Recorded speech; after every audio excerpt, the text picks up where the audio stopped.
Today's guest is someone who embodies the resilience and raw honesty it takes to turn pain into purpose.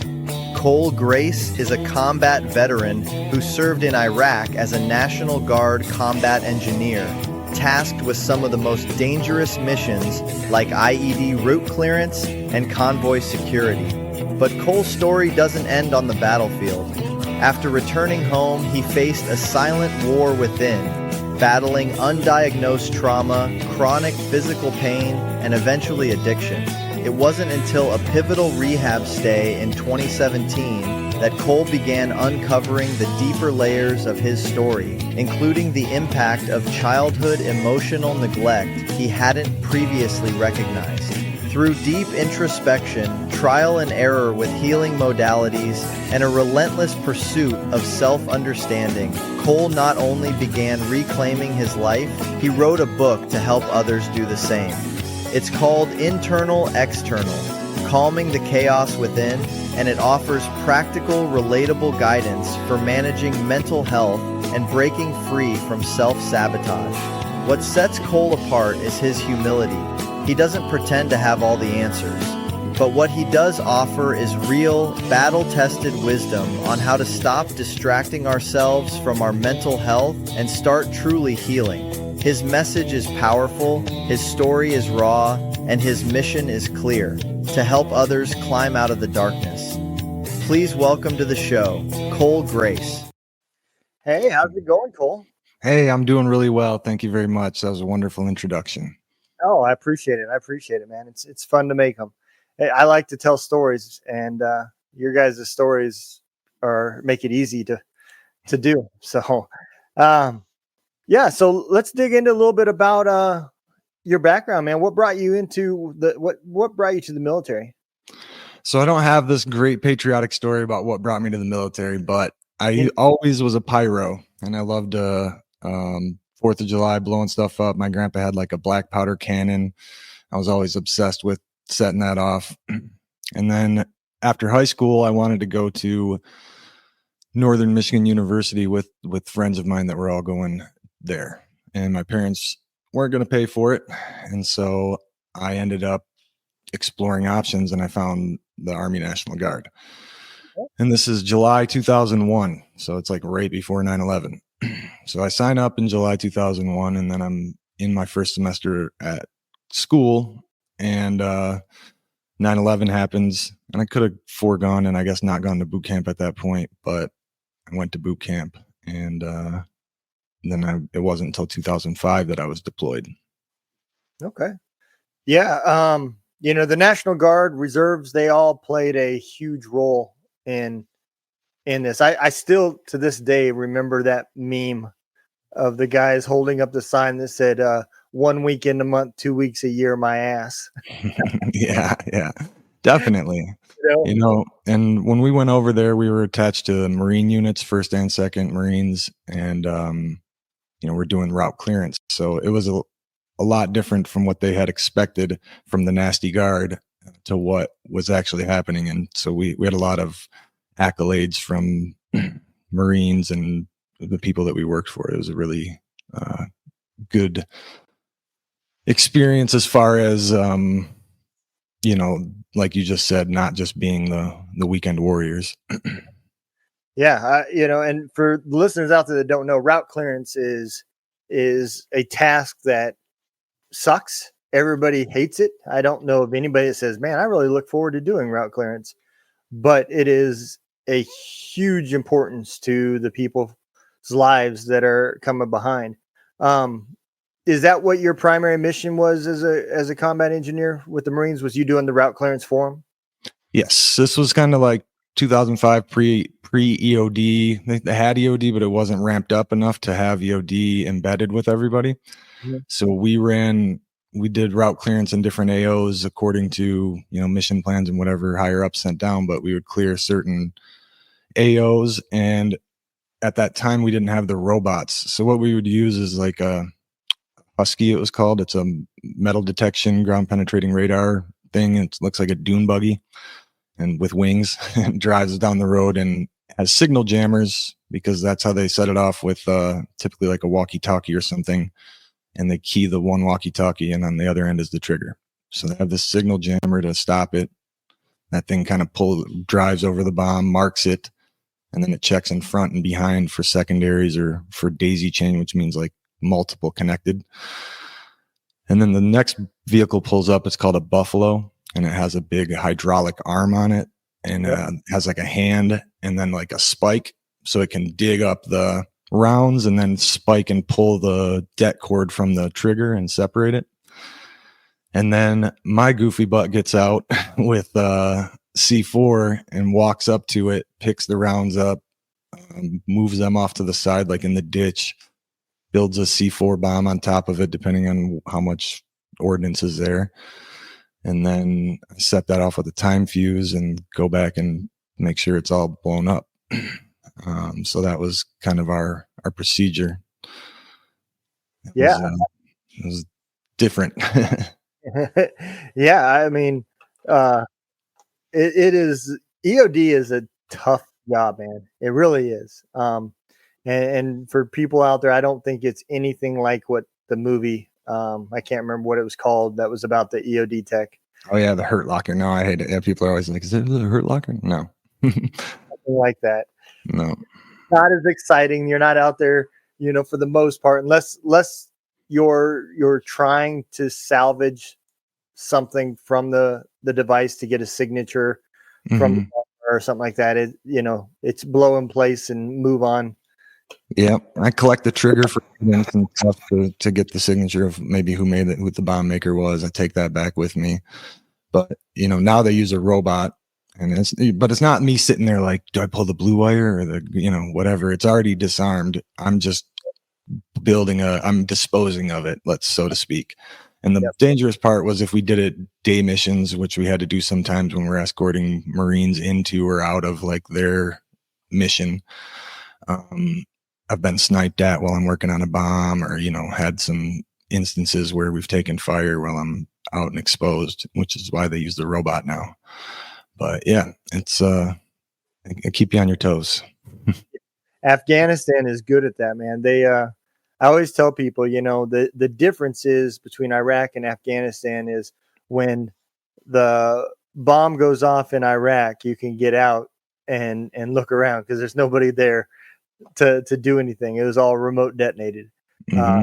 Afghanistan is not the case. There's usually somebody there watching, verifying. They're going to ambush too a lot of times, right? Yeah, it's just the difference in tactics. And they used a lot of non-metallic explosives, which is why we had to switch to ground penetrating radar as well, because they used those fertilizer plastic bombs. Yeah. So yeah. It was an ever-growing task, man. So how long? So you did that deployment. How long did you do your time and get out, or did you stay in the National Guard when you got back?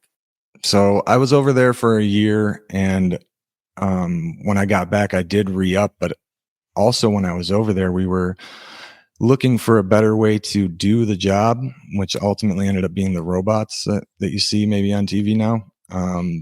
But they tested a vehicle called the neutralizing IEDs with radio frequency. It's this massive vehicle that had like a fusion generator that created the microwaves that it would shoot out of like a satellite dish looking thing on the front. And it would try to radiate the ground, in the same concept of putting metal in a microwave. It was going to like set the bombs off without anybody having to get out. But they built this big thing, it only goes like 5 to 10 miles an hour maybe. And it doesn't have a weapon system on top of it. And you're trying to drive it around Ramadi. I'm like, this is going to get blown up in 2 seconds. Yeah. So we use the same concept that we would use for route or convoy security, where I was in what was called the Rat Pack. We would ride a kilometer out in front of the main body of the convoy looking for ambushes or visual signs of IEDs. And so I was out in front of this vehicle for the last 90 days of my tour. And then I end up coming home and I had stomach problems over there after starting to use that vehicle. And I continue to have these horrible stomach episodes of pain, nausea. I've had like my gallbladder removed for having being what was called a porcelain gallbladder, but I've never had gallstones.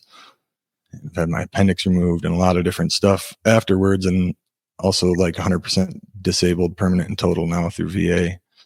But eventually, at first, it was just they thought it was ulcers and like stuff that was going to be taken care of. And I got transferred from the unit that I was originally in to back up to the Northern Michigan one that was like 6 hours away. And I was getting sick. So they were actually giving me AWOL letters for like 6 months. And, but then I went and showed them all my paperwork, and they medically discharged me in 2008 from the military. Wow. Yeah. So, man, that I can't even imagine the after effects. I'd never seen that. I didn't even know about that equipment. So that was something new that I just learned. Yeah, you we said did. Ramadi? I was in Ramadi. It was 2005. Navy Labs made the vehicle, the NIRF system, NIRF. And then we decommissioned it because it was too big to take on routes that actually had IEDs. The generator would overheat within an hour.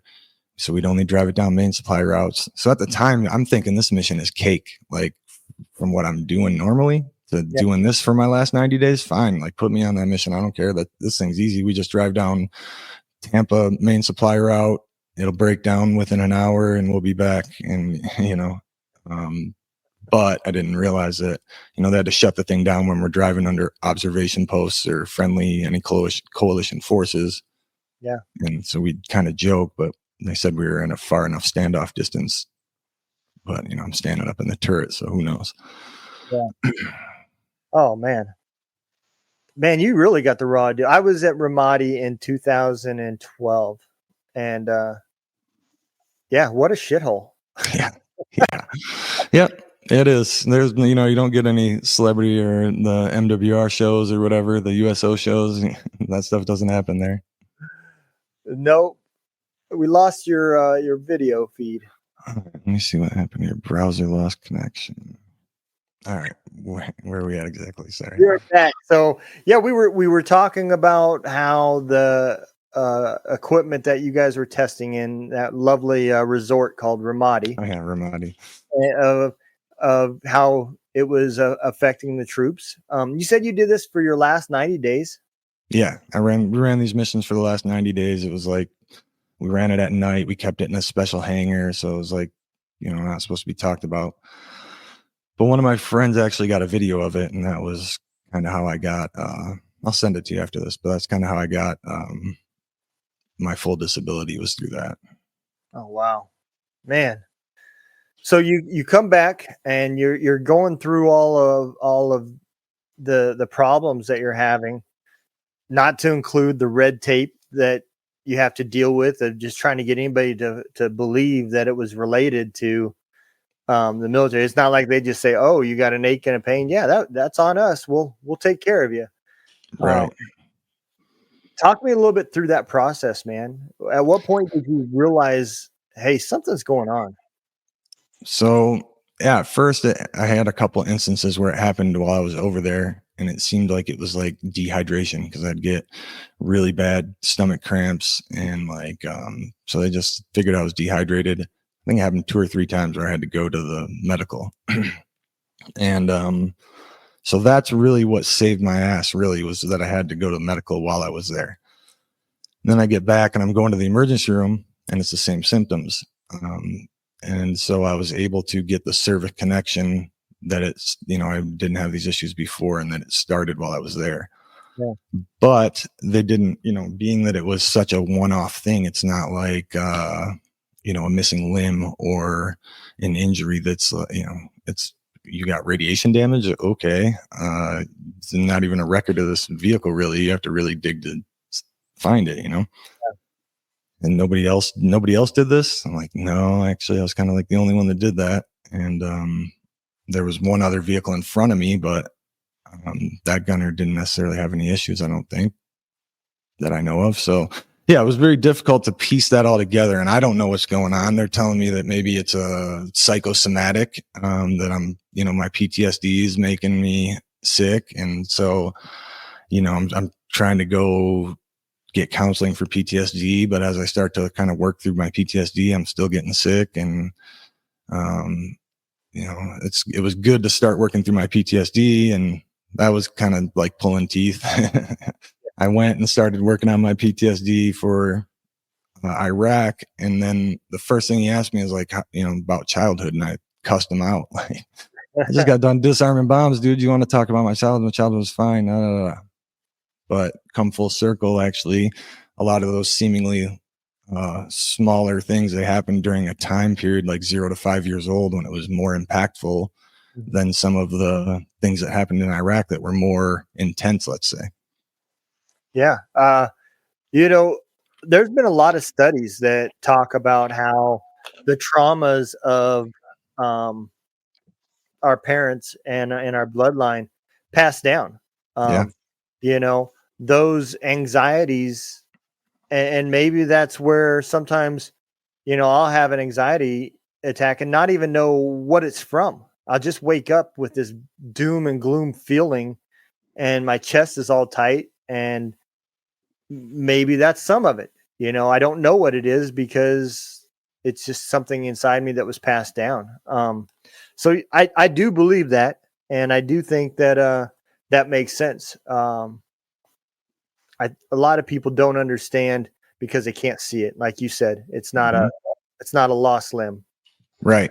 And it's not consistent. It's, it's like on a moving range or whatever. Some days I'm fine and you can't tell anything's wrong with me. Other days, I'm losing it. And it's like, whoa, you don't know. I'm not going to show you that part, right? Like, now that I'm being vulnerable and talking on podcasts and wrote the book, it's a little different. People know that, but before I would hide that. I'm not showing that on social media. I'm not going to post when I'm, having suicidal ideations or like sick and my stomach's going off for a week straight. I'm just gonna step away. And it's, it seems it's embarrassing at times when you're going through those things. So, Well, yeah, I mean, depression alone is debilitating. I mean, that's the one thing that it fucks you up and you don't even know it's doing it. right. You just can't get out of bed. You don't want to do nothing. You're just like blah. And you really can't pinpoint what it is. And you really don't want to talk to people about it because as soldiers, we're trained. If you don't look like the guy to your left or your right, then you're the one that's messed up. Yep.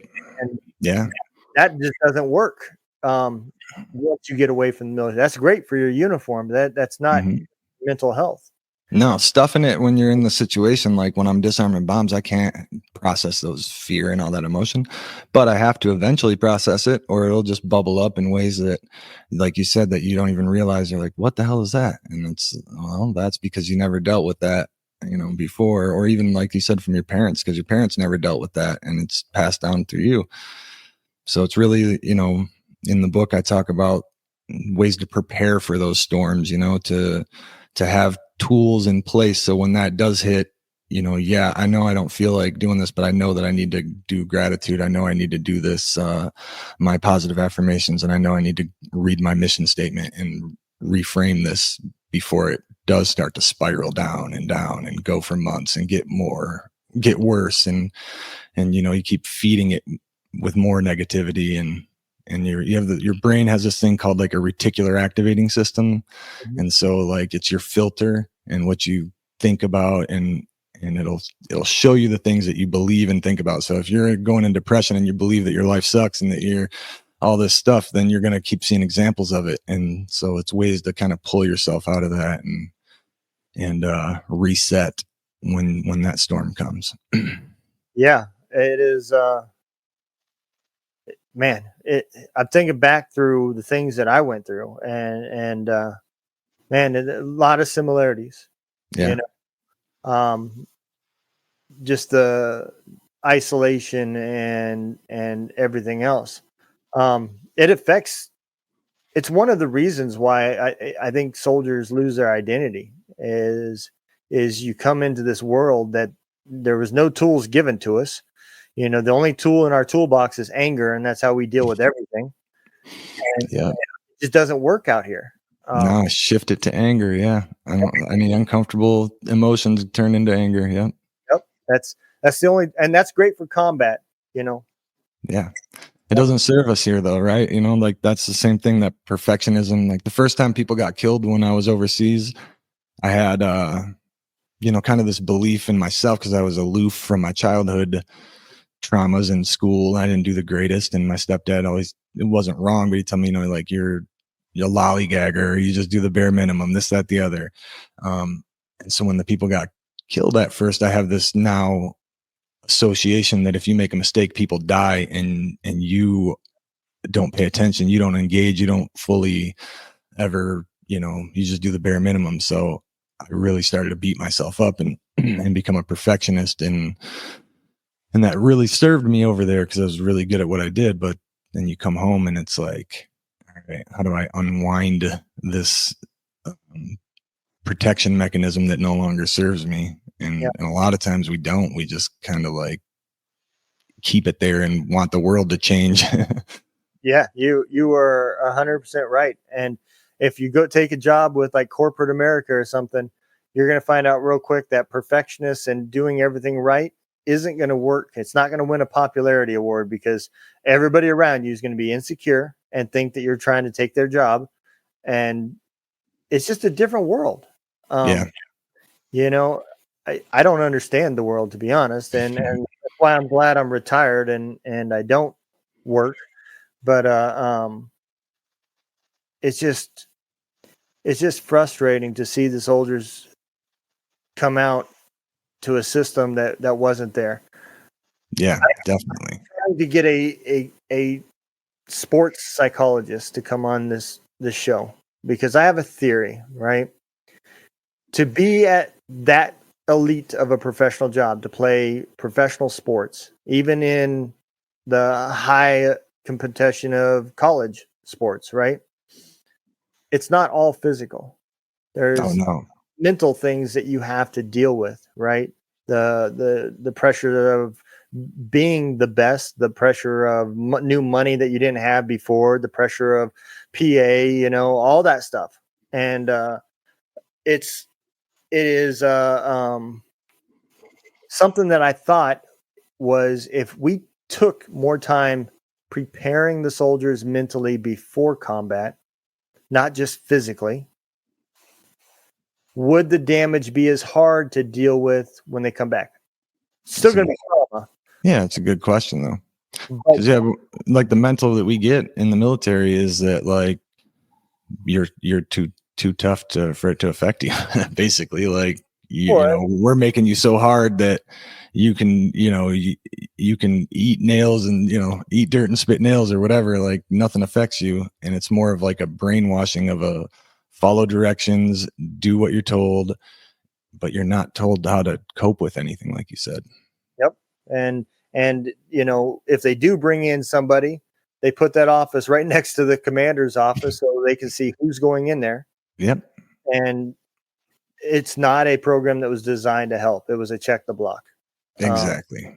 Because what's that? They don't want you to, like you said, you're afraid to even go seek the help that's supposedly there, because everybody knows, and then now you're labeled, and now you're a liability or something. It's like it's a horrible system to be in, especially if you're trying to stay in and move through ranks and stuff and deal with this. I've had friends that have been on 3 tours, and had people die in their arms, and they can't even go on record really of they got to go on maybe the private side to get their PTSD stuff done. Yeah, if they even do it. That's it took a traumatic event in my life for me to finally accept the fact that I needed help, that everybody around me wasn't the asshole. I was the asshole in the world.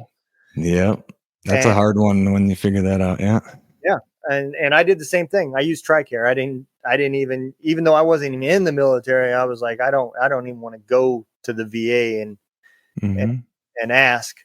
And I think that was the best thing. I think that was the best route for me because I actually got somebody to take interest and help me that didn't have any other modes of, hey, if we say this guy's got PTSD, we're going to have to pay him. Right. Yeah. There's definitely some conflict of interest in there, even though they say they separate it, but it's definitely like a downplay. And that sucks because it takes a lot for us to ask for help. And then you go in and ask for help and you say, hey, I think I'm fucked up. And they're like, yeah, maybe 10%. And then you're like, what? Like, or no, denied. And you don't even think to appeal it because you're in such a state. And then maybe it makes you question, well, maybe I'm just a pussy or something. Like, Yep. it's a really bad system. And that's what I want people to know is that it's okay to not be okay. And the stuff that we've went through, even not being a soldier, even just life, you're going to go through things that are going to leave impressions on you, going to cause negative beliefs and negative thought patterns, and Yep. learning how to clean those up and how to identify those and speak truth into them instead of buying into that negative false belief is really important. Yeah.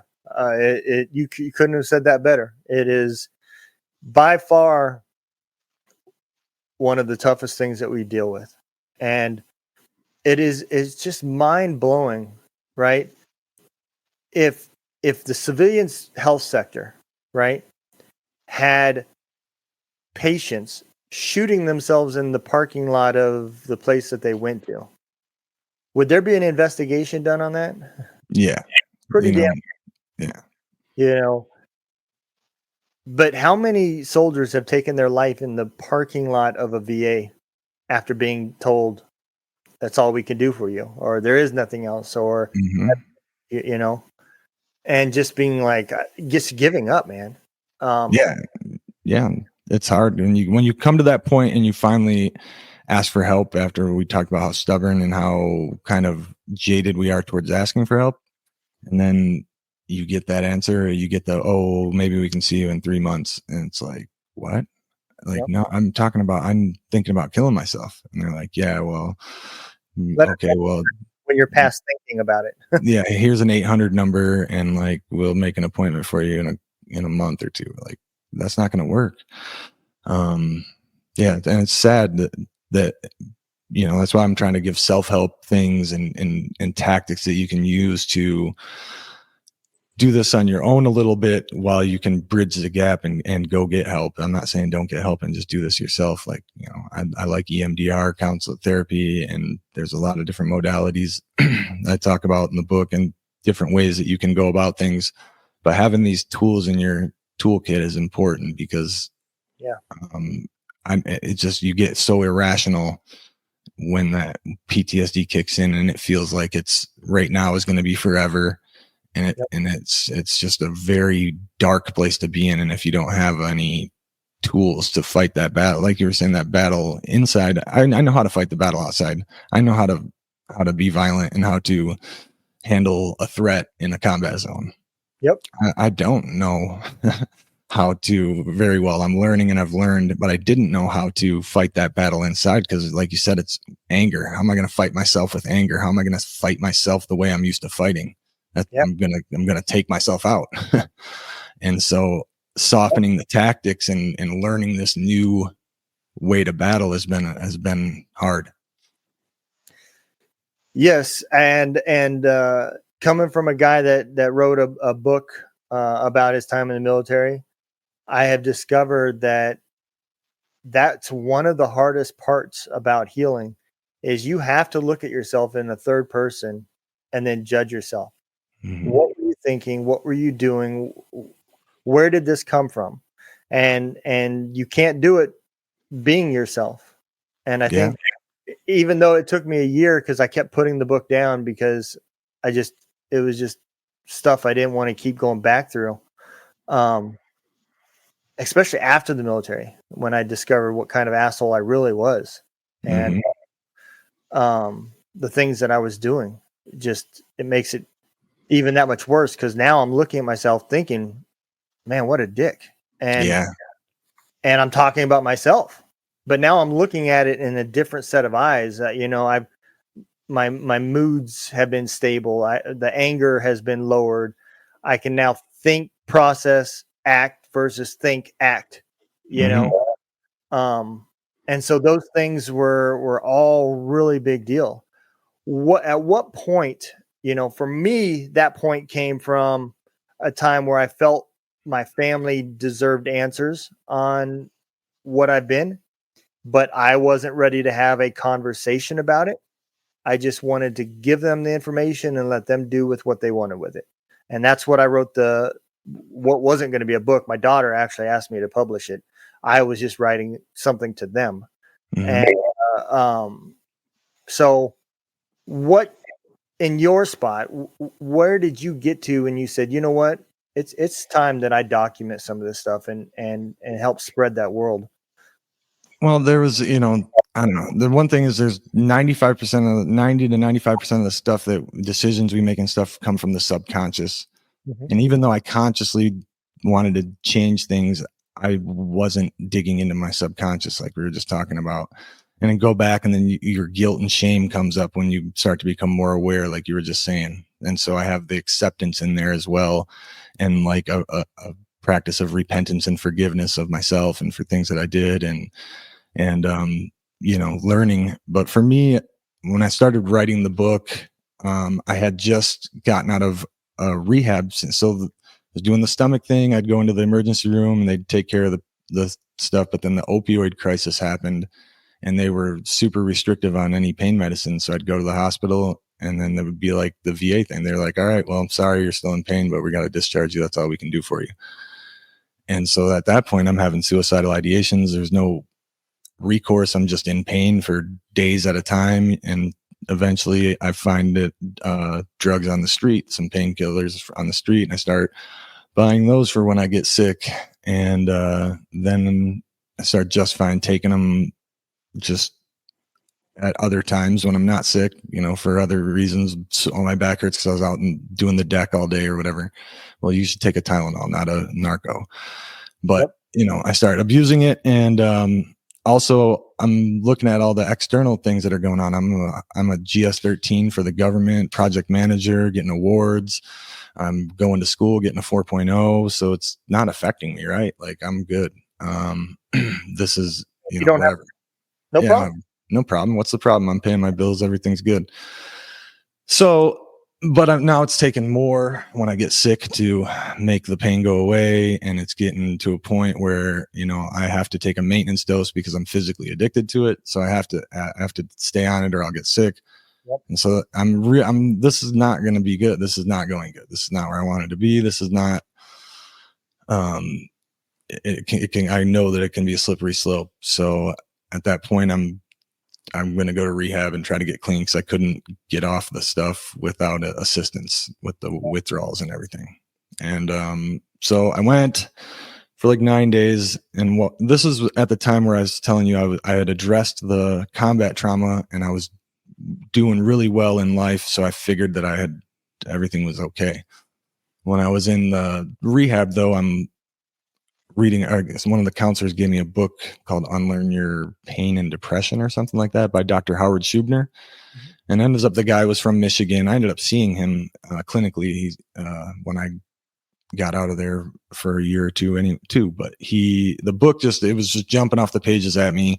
And it was about mind, body, and childhood and your core development years and things like that. And that was when I first kind of gave credence to childhood trauma and my trauma from the chronic illness. And so I started reading a lot of books on PTSD, like The Body Keeps the Score, or self-help, like 7 Habits, or a bunch of different books, like 20 or 30. And as I'm reading them, I'm putting certain things into practice and figuring out what works for me and trying out all these different modalities. And I'm just kind of like documenting it.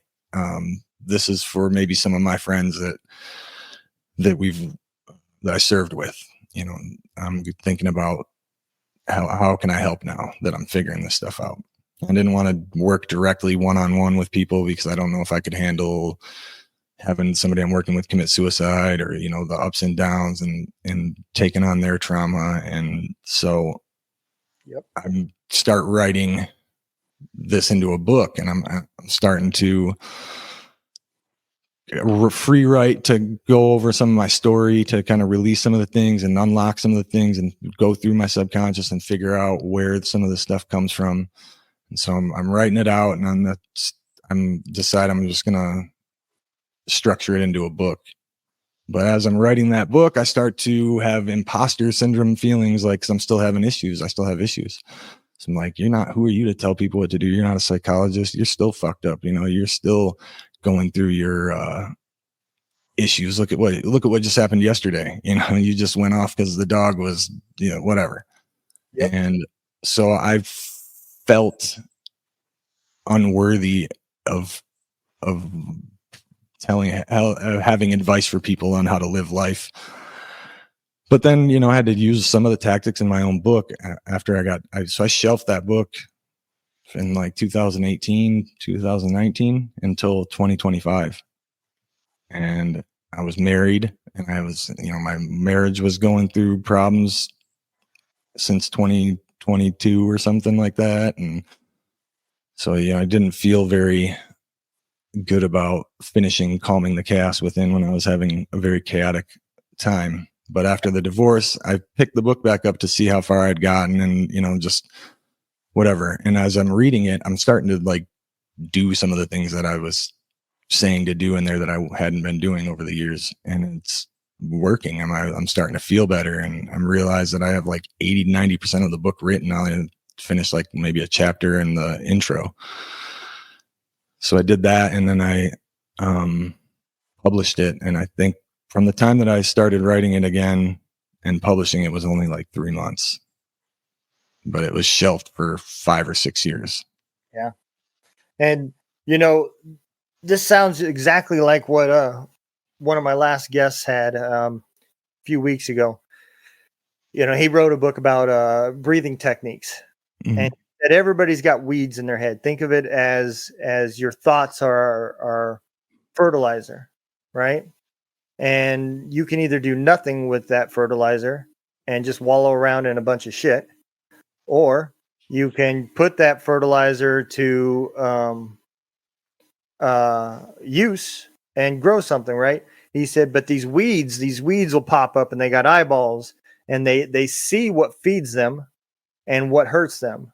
And that's why when you get ready to go to the gym, you have that brief thought about, I really don't want to do this, because that physical exercise kills them, and that isolation, lazy part feeds them, and they want to feed. Path of least resistance. Yeah, absolutely. So I think it's kind of exactly what you're saying too.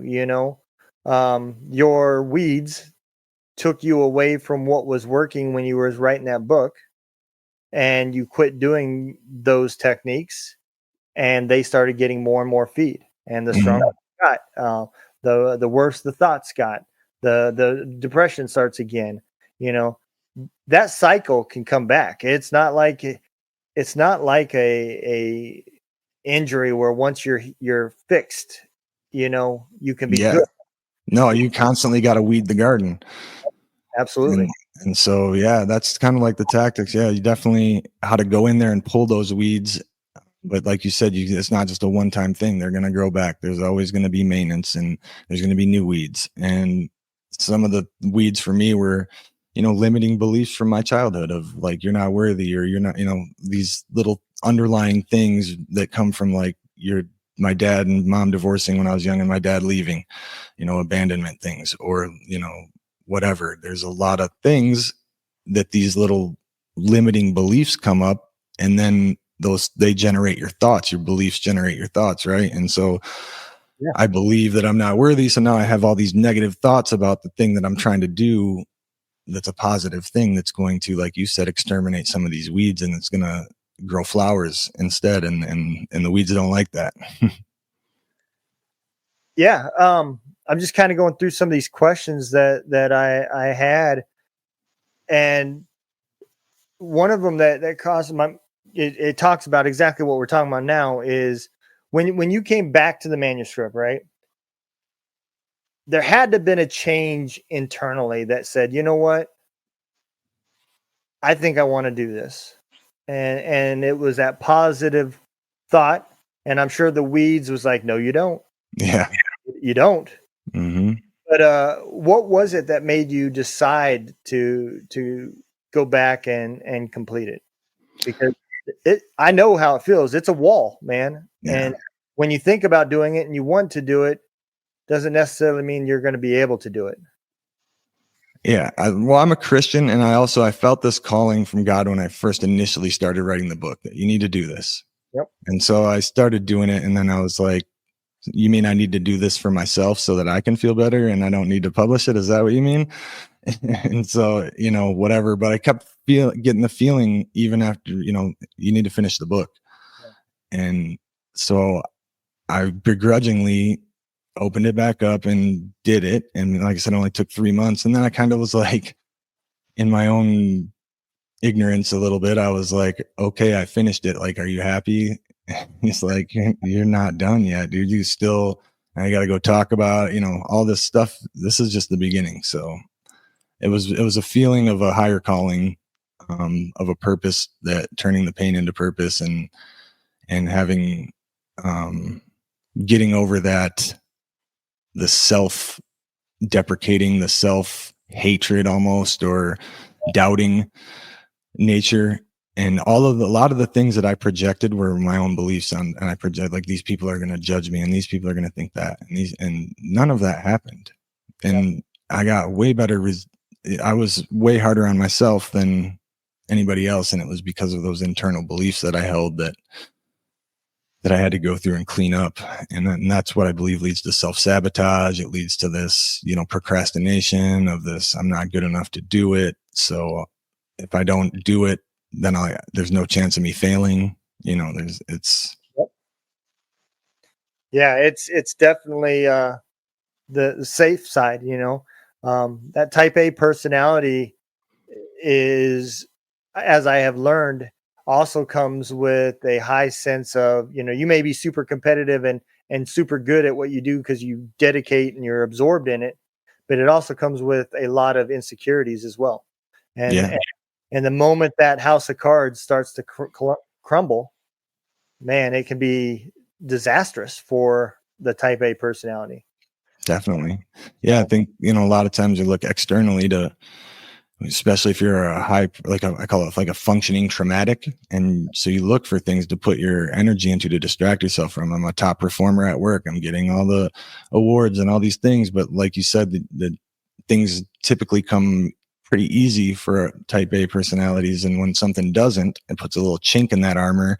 And it's like, nah, I don't even want to try it then. Maybe I don't even want to do that, because you have this false sense of identity in your performance instead of in your internal. So as soon as that external isn't there and you're not good at something, you feel like not good as a person. It's weird. No, you are 100% right. And I can take you through multiple episodes where I've had other veterans say the same thing. And, when you get multiple people saying the same thing, the more people that say it, the more it's probably true. Right. Right. And I think it's definitely, it's hard to combat, because when you go get help, the person sitting across from you, not only do they not know or understand what you went through, but hell, they don't even know you. Right. Know the you before you had the illness, and they sure as hell don't know the new you. Mm-hmm. And that makes it even tougher. Yeah, it does. Yeah, they don't know what baseline is for you, really. So yeah, that's a good point. So the core theme of your book is that internal healing creates external transformation. Can you unpack what that means for the listeners? Yeah. So the internal is greater than external. So, and what I'm saying in that is that I have focused externally on the checklist that society tells you is going to make you happy, like getting the house, getting the good job, getting married, whatever it is. And I've put all my energy into that. And then when I get there, it's temporary happiness. And then it's back to the same baseline. And then the next goal that'll make me happy comes up. Like, okay, I live in Costa Rica. Like maybe moving to Costa Rica will make me happy. And then you get depressed in Costa Rica, and then you're like, wow, you're a real POS. You can't even be happy in Costa Rica. So like it's the fact that if I work on my internal state, which is why am I depressed, and my negative thoughts, my negative beliefs, my negative self-talk and things like that, then I will be able to better enjoy and attain success in the external world. By focusing on the things that you can control, like your thoughts and your mindset and those things, you can actually influence the things that you want to change that you don't have control over, like your external world. And by working on yourself and your beliefs, like a lot of times you attract what you believe. If you believe that you're not good enough, then you're going to do things that are going to self-sabotage, and you're not going to be good enough. Yeah. If you don't believe you're lovable, then you're going to go into situations feeling like people already don't like you, and the way that you act is going to cause them not to like you. And so by working on these internal things, you can really shape your reality, your external world, instead of trying to change somebody else or trying to, move and change your location, change this, change that, and then I'll be better. No, you got to look internal. And yeah, maybe that if you live in a city where there's a lot of drugs, and it might be good to get out of that city while you do the work, but you got to do both. You can't just move and it's going to be better. Yeah. Wherever you go, there you are. Yep. It's not the future that you've got to change, it's the past. Yeah. And that is definitely a tough thing to do. But you said it the best, at the end of the day, if you don't try, you can't fail. And that attitude, it doesn't work well with type A people. Right. And it just adds to it, It does, that self-judgment. It's brutal, because now you can't even say you're full of shit, because you're saying it to yourself. Mm-hmm. But so let me ask you this: your how can someone become to reprogram their subconscious, right? I mean, it just doesn't happen overnight. These traumas, as you said, came, from your dad all the way back when you was a child, saying you wasn't good enough, Mm-hmm. So now you've got years and years and years worth of wiring, think of your brain as a ball of yarn. So all these are tied together, and that's what your belief is, right? I mean, you can't just do push-ups and it's fixed. So right. What would you recommend? So that's the thing, and you just said it perfectly. Like, you're not going to go to the gym one time, come back, lift up your shirt, and have a six-pack. Okay. And so in the neuroplasticity and the neuro side of the brain, these learned neural pathways, and they're stronger around trauma, and they're stronger the longer that they've been in place. So your brain creates these programs. And like I said, sometimes, like, my perfectionism program was created in Iraq, but then it keeps running years later when it's no longer. So I need to go back and reprogram that, but it's not going to be easy, because it was around a life or death situation. And so it's a lot of repetition. And what I do is I use positive affirmations. And so some of the times when I was working through, like, the road rage thing, is immediately when I feel that, is that you're safe. You're not in Iraq anymore. They're not a threat, and to walk myself down. And so whatever the belief is that, like, the anti-belief of that, or the truth. And so I have to map back. So I'm getting road rage. At first, it's, why am I getting road rage? Well, because that person's an asshole and they don't know how to drive. And that's why. It's because of this situation that's happening right now. But yeah, that's true. There's a stimulus happening right now, but why are you wanting to pull this person out of the car and beat them? Well, that the overreaction is coming from something deeper, and that's coming from not feeling safe because of what you did in Iraq. So you have to unwind that ball of yarn, so to speak. And once you get to that piece where you're like, oh, okay, well, I'm an extra nice guy, and I'm really, like, a people pleaser, because when I was growing up, my mom, I had to try to make her sure she was in a good mood, because she was a single mom and worked a lot or something. And so I was used to like making sure she was in a good mood so that everything went smooth or whatever.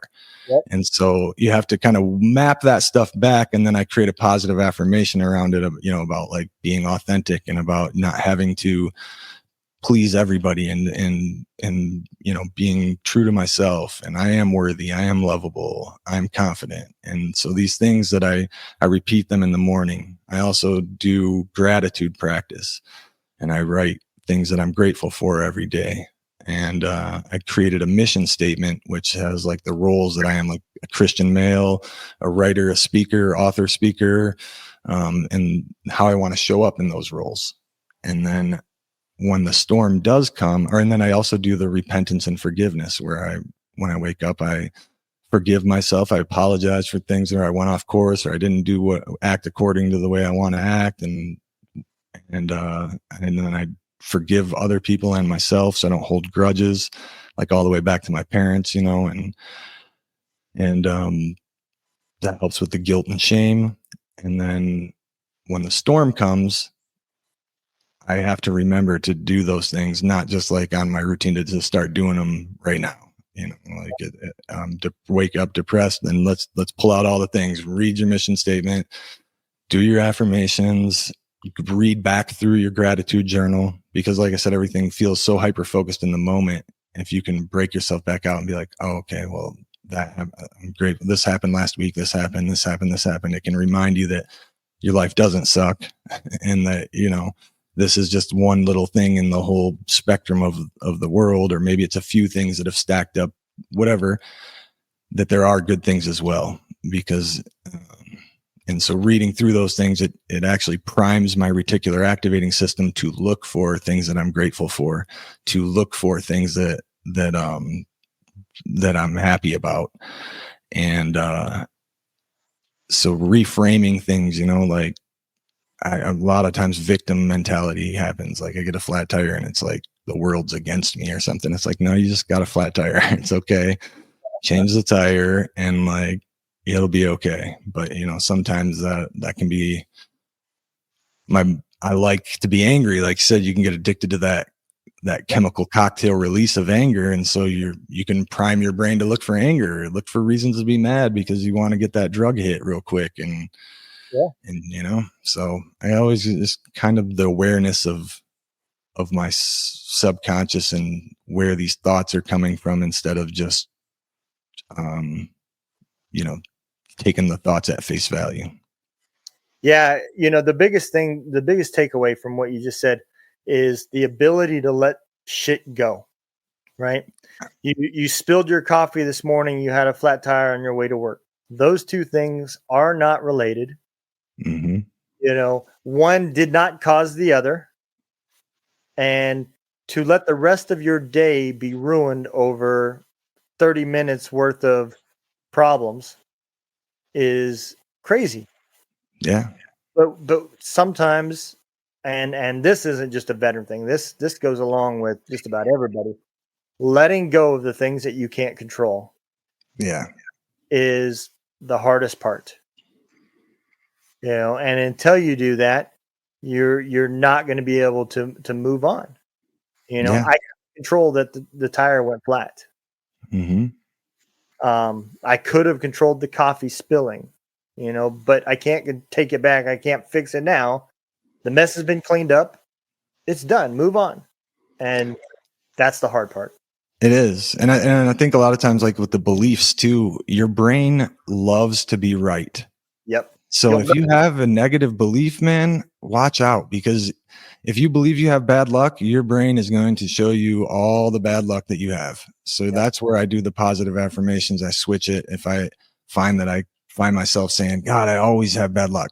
Okay. I need to know I don't always have bad luck, and like flip that and change that belief using a positive affirmation, because with those beliefs, you are going to, it's not going to change your reality, but what you see in your reality and how you see it is going to change. It's either going to be a negative view or a positive view. And so if you look at having more of a positive mindset, you could think to yourself and reframe, maybe getting the flat tire saved me from getting in an accident or something like that, like the burnt toast theory. There's plenty of ways to reframe something, or to be like, at least I'm not getting shot at or blown up. I just need to change a freaking tire. Calm down. It's okay. Yep. You're 100% correct. And I think it's, awesome stuff. And I think it's great that you're able to put it in a book that somebody can buy and have another lifeline, and open it back up when things are going wrong, to remind them of the steps that need to be done to get through it. It's not, everybody's triggers are different, right? Mm-hmm. Yeah, but at the end of the day, depression is depression. Right. The symptoms may be different. What triggers you may be different than what triggers me. How much I can take versus how much you can take. How long it takes me to heal versus you. All those are different things. Mm-hmm. And the root cause comes from the same thing, trauma. Right. Right. Yeah. So I think, being able to move on is the biggest part of this. And the ability to accept that we're no longer in combat. We can't control everything like we used to. When you were over there, you tried to control your environment by the routes you took, the tactics that were used, the weapons that was used. All these were tools used to control my environment of where I'm at, whether it be predator feed or, aircraft support or whatever. You don't have those abilities now. In a world that you can't control, shit's going to happen. Right. And that's one thing too I like about having the mission statement, especially for soldiers. We're very mission driven. And a lot of times, we just feel like it's kind of aimless. And so this gives you something to focus on. And I read it. And when I read it, and I know, I'm like, damn, I'm not, I need to do this instead of this. Or like when I don't feel like going to the gym, it's like right there, I said I'm going to the gym. It's more like that reinforcement of what you want to do and how you want to show up. And it helps to have that and to write that out. Because even when I wrote that out, asking myself those questions, I really didn't have an answer. I had to think about it. It wasn't like a readily available answer of, well, how do you want to show up as a Christian man? Like, what? I don't know. I had to think about it, and so I had to be really intentional.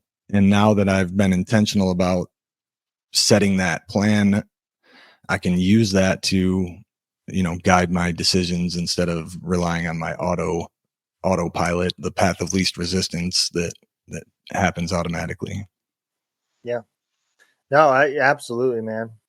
Cole, I think you are onto something, and I think you've got a lot of information that not just the veteran community out there, but just people in general. It is no secret that America is having, a mental health crisis. Just with your theory base, let's take the 2018 election when everybody was melting down. You either loved Trump or you hated Trump, and now the lines are divided, and you either hated the other people or you weren't on our team.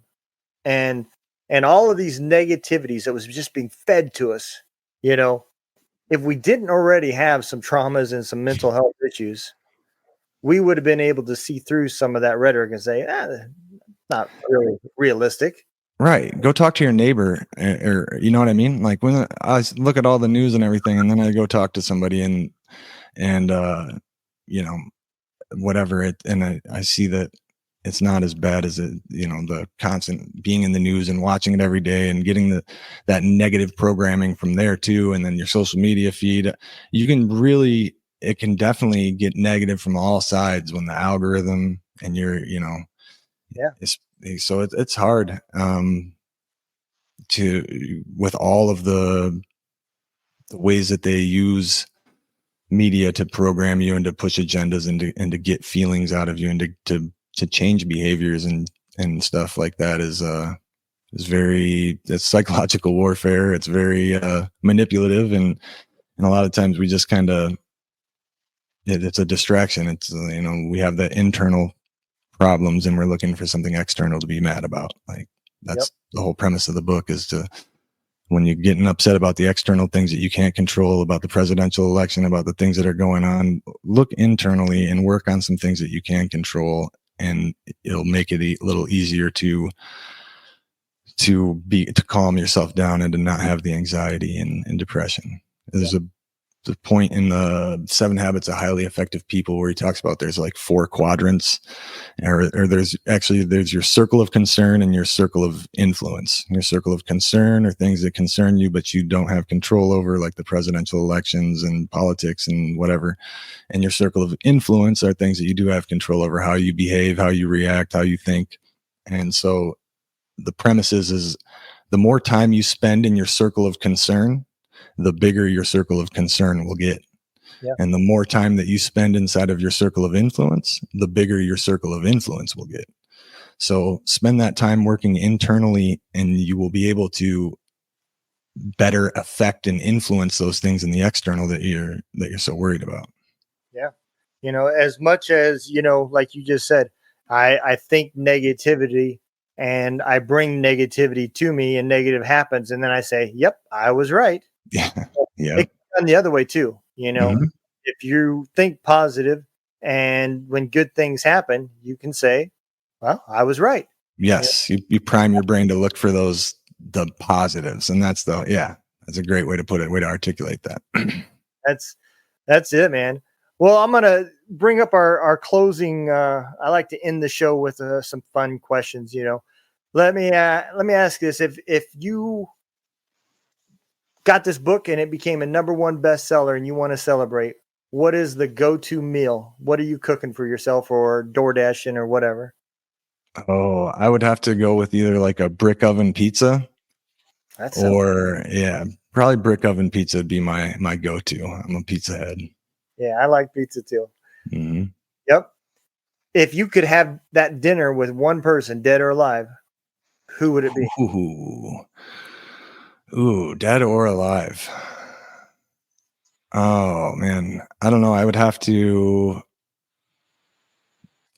go with like maybe one of the old philosophers. I'd maybe talk to like Plato or something like that. Okay. Yeah, I can see that being a good conversation, actually. Yeah, that'd be fun. Absolutely. Well, brother, I'm going to bring you forward and give you the opportunity to tell everybody where they can get your books and where they can follow you and find out new stuff that's coming on. All right. You can get the book on Amazon. If you just search Cole Grace, it'll pull it up. Internal is greater than external, calming the chaos within. If you're not much of a book person, I don't have it on audiobook yet, but I have been doing video breakdowns of the chapters on my YouTube channel, and that's at cgrace21. And you can follow me on Instagram or Facebook. I think the Instagram one is at cgrace2180_. And then on Facebook, just look up Cole Grace. But I don't do much content on, I put the podcast that I was guests on in a playlist on YouTube as well. And I post them on my Instagram and Facebook. But other than that, it's basically just life, my Facebook and Instagram of living in Costa Rica. But to get the book is on Amazon, search Cole Grace. You can catch me on YouTube at cgrace21. All right. Yeah, man. And for all the listeners, if you're like trying to write this down, all those links will be in the bio. I'll make sure that it's easy for you just to click and find Cole and get the book. So, well, brother, I appreciate you coming on. I'm going to go and throw the exit video. If you don't mind hanging on, we'll chat a little bit after. All right, sounds good. Y'all take care, be safe, and don't let the day kick your ass. Kick the day's ass.